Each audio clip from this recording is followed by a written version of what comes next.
Hey, I'm Scott McNeil. I play Dinobot, Rattrap, Waspinator, and Silverbolt. And you're watching Beast Wars.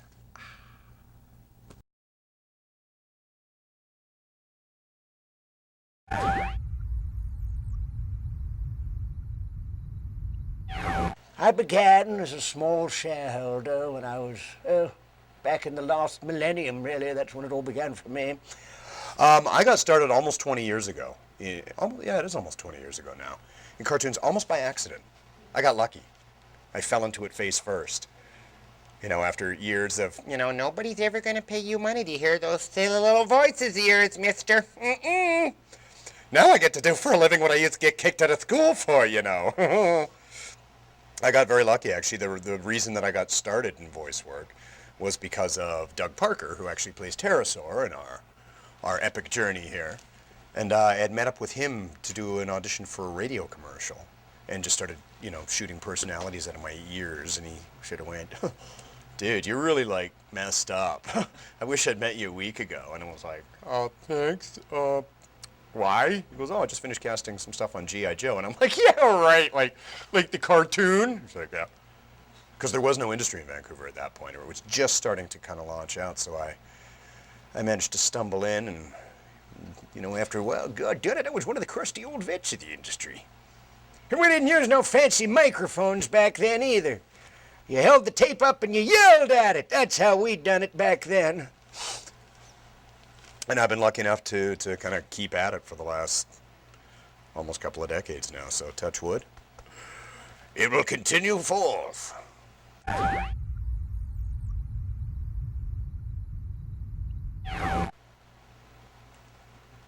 One answer. Beast Wars. I think as far as any North American prelay type show that I've ever done, the writing, the animation on it, especially at the time. I mean, it's still, just in the course of having watched this first episode again, you go like, wow. It's, it really was groundbreaking at the time, and it still holds. What they did with the animation that was so amazing was, the animators were as much responsible for the characters as we were. I used the analogy earlier, and I use it again. It's like the old Warner Brothers stuff from the Looney Tunes and whatnot. So much of it is in the way they made these guys move and be and interact and talk. We just had to supply the voice, and they did the rest. And the writing. It was the only show I've ever worked on where I became kind of a fan of the show, because I could completely distance myself from the fact that I was in it. Thursday nights I'd be like, wah! I gotta get home and watch my show, dude! Wah! I like the little rat, dude. He's cool. I don't know what the bug's doing up in the air. So it really is kind of my fave show I've ever done. And the characters I got to play on this show were so cool too. And it was not that often that you get a chance to play 4 main guys and have the challenge of making them all different.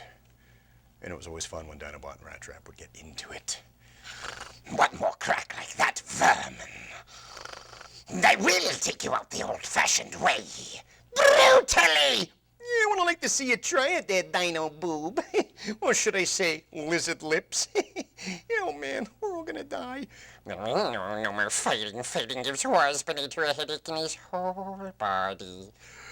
And then, of course, Silverbolt, strong, proud, brave, and smart as a sack of hammers. I miss them all. I really do. I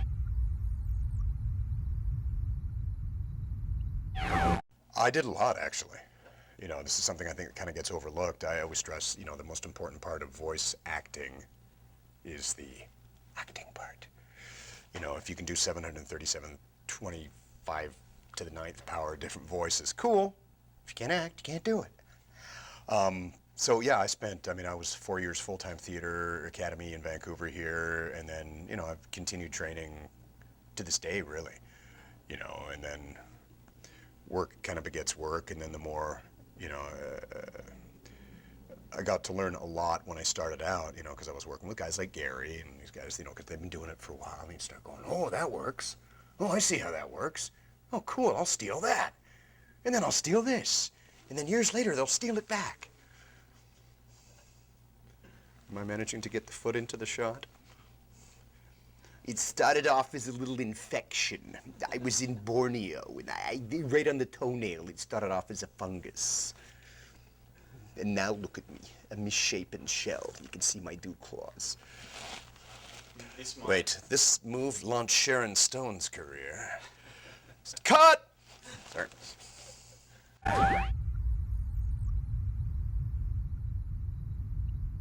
Will the real Scott McNeil please stand up?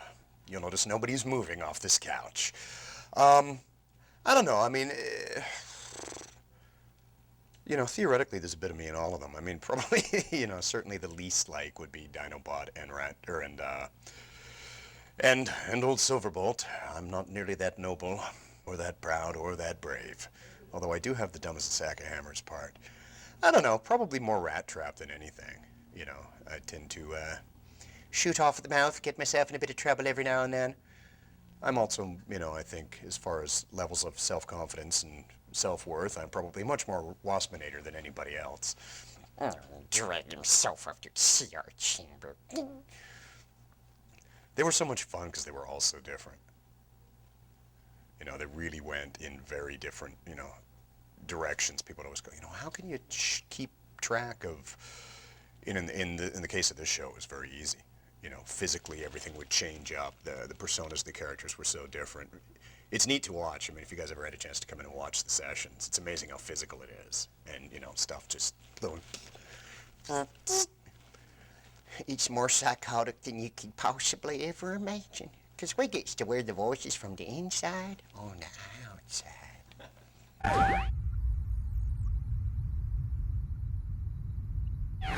Well, the atmosphere, I mean, you're working in a small enclosed space, and a lot of times it's after a heavy Mexican meal, you know what I'm saying? So, those guys, they are the bunch of, work with my life, those guys. If I, other than that, total saints.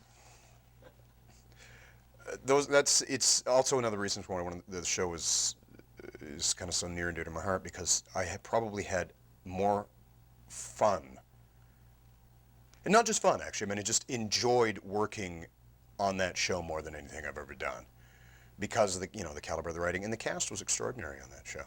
It really was. I mean, it's one of the few times where they really pulled everybody they had in that show was exactly the right person to have in it, you know, and you know, to walk into a room full of creative geniuses every day and go, okay, let's pull out the plug and see what happens.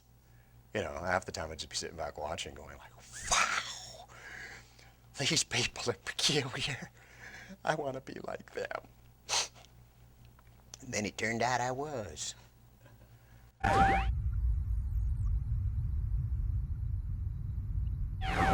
I can't really think of anything. I mean, it's, you know, I mean, an average session for us is like the world's most unruly kindergarten class without the Ritalin. You know, I mean, not that we're not incredibly mature people. Yes, side guns. Gradually, I'm going to turn into Megatron over the course of this interview.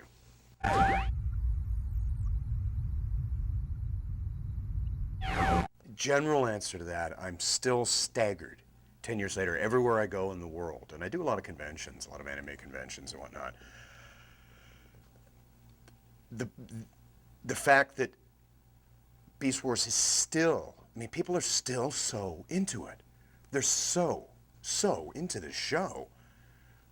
I'm always amazed. You know, I just really am. I think, if anything, you know, it's like, well, I guess I've done my legacy piece now.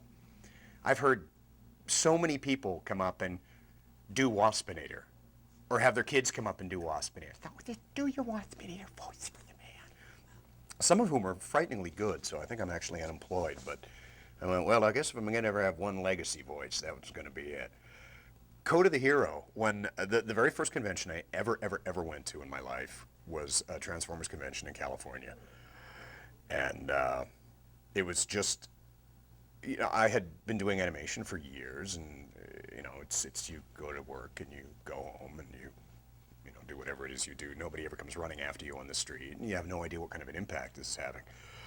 I went there, and after the initial shock of having people go, oh my God, you're, you know, it's like, what, I'm on fire? I have a giant bug on my head? No, Code of the Hero had just come out, so I'm walking into this room full of maniacs, all of whom are, you know, dressed not unlike this, actually.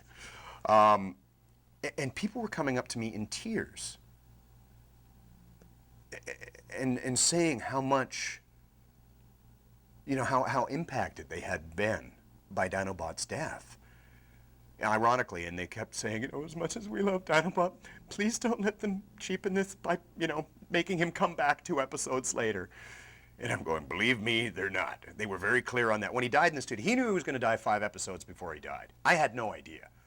You know, he's all off with the, to be, and I'm like, I'm just going to go into work today. Okay, I'm dead. Okay, when do I come back? You don't, Scott. You're dead. Yeah, but I'm like cartoon dead, right? Say, no, man, you're dead.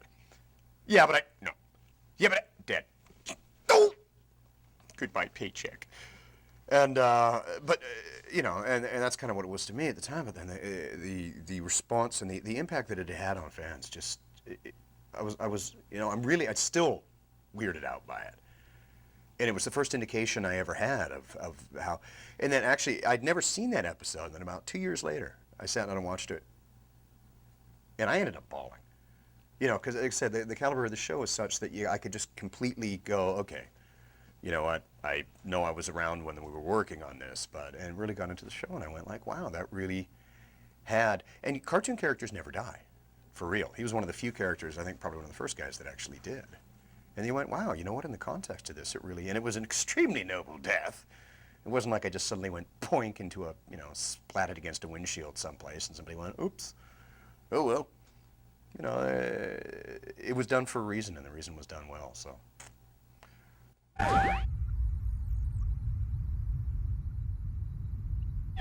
That was amazing. That was one of those, you know, those early moments where you start to realize just how cool fans are, too. Because I had been to, actually I think Gary and I were at a convention, and we were kind of going, nobody ever gives it, you know, we don't have the toys, and, you know. And so a bunch of fans got together and basically raided their own personal collections and got together kind of one of each of the original run of toys from the show, sent them all in. You know, they organized through this whole network and had one of their members who lives in Vancouver. They sent all the stuff up to them. They came down to the studio where we were recording and presented like everybody in the cast with their own stuff. It was amazing. Poor Al, he was inconsolable. He was lying on the floor sobbing with gratitude for months. He still twitches about it when you talk to him these days. It was very special though, you know, it honestly was. It was just like, wow, you guys are pretty cool, man.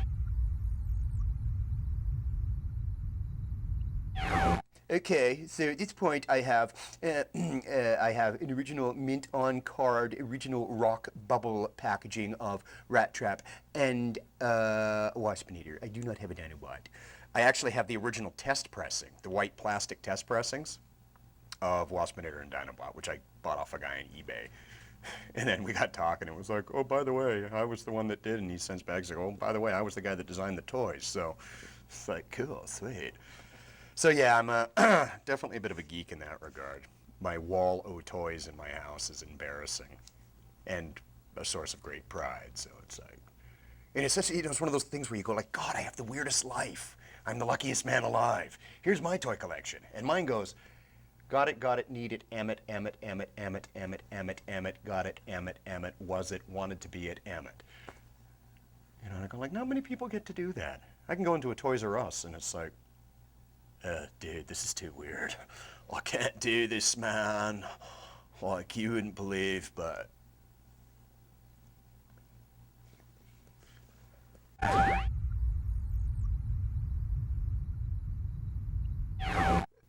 There was some debate on that. It was like, you know, do we make him a totally different person? Do we have somebody else play him? Do we boom?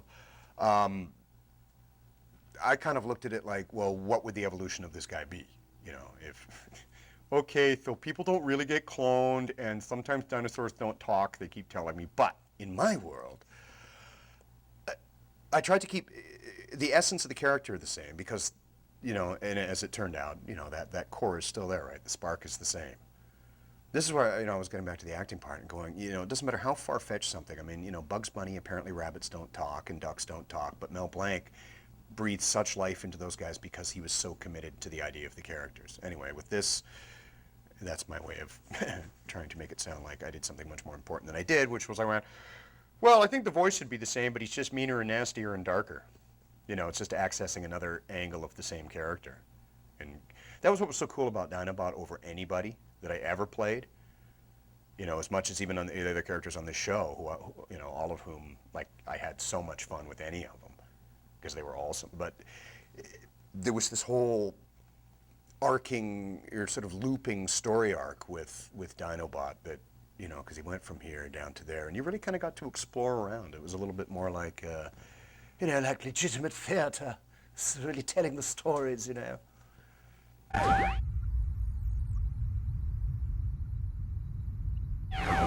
I auditioned for every role. This is my adage, is the more spaghetti you throw at the wall, the better chance something's going to stick. With any show that comes up, generally the more, I'd like to play as many as I can. And it was happenstance in a weird way, that it just happened to kind of, I wasn't expecting to kind of have the little landslide I had on this show. I mean, thank goodness I did. I'm very grateful. But I had auditioned for all those, any of the roles that were out there. I really wanted to play Cheetor, actually. But then the other ones, there was fun ones that I had a handle on right away. Like, as soon as I saw Rattrap, I went, oh, I think I know what this guy sounds like. Other stuff, Doug Parker was really instrumental in coming up with Waspinator on the spot. Because, all the villains, everybody was going in and, we're all going to be bad guys and villains. And Doug was the one that went, well, do your bubble voice. And it was like, I'd used it before, like that. Hey, can I have a present? What are we going to do now? He said, well, yeah, do that, but make him evil. So I was like, okay, we'll take him and, we start to make him, And then I looked and went, okay, he's a wasp, so make him more, a little more insectoid. That came up that way. So that was, I owe Doug full kudos on that. Dinobot was basically, I had very briefly played Cobra Commander on G.I. Joe after Chris Ladd had passed away, and that's a devastatingly difficult voice, but it's a cool voice. So I had taken that, and I just went, wait a minute, there's got to be an easier way to do this, and I dropped it down like 2 octaves, so, and went, oh, that's neat. It kind of happened in the room at the time, too, so, I got lucky, and again, and it's like, thanks to whoever was casting it to go, oh, that works, this works, that works. Then Silverbolt was just a bonus that came up later, which was the last thing I expected. Again, I thought Quick Strike was the cool character. It was like, that's the one I wanted. Quick Strike, they're going, just be yourself. I'm like, I can't. I don't know how to do that. I'll be noble instead.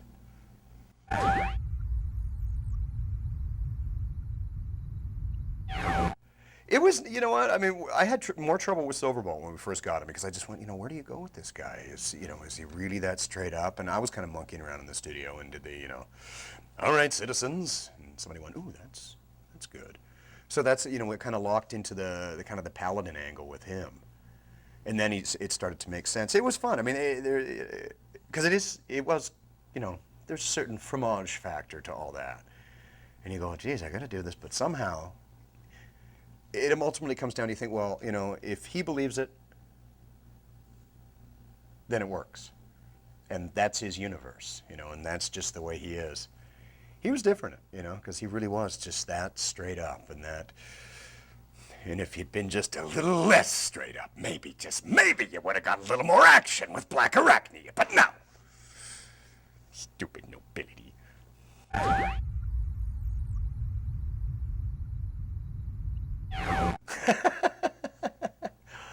Oh, I'd have to say the time he got blown up. Oh, wait, he did that on every episode. I wish I could remember this stuff. There was a wonderful speech about tearing new waste disposal unit and blah, blah, blah. There was one where he basically tore into Megatron, which was fun. But I think the greatest moment in the entire series of the first 3 seasons was, Waspinator happy at last. the last line of the entire thing. He finally got his own. I was tickled by that.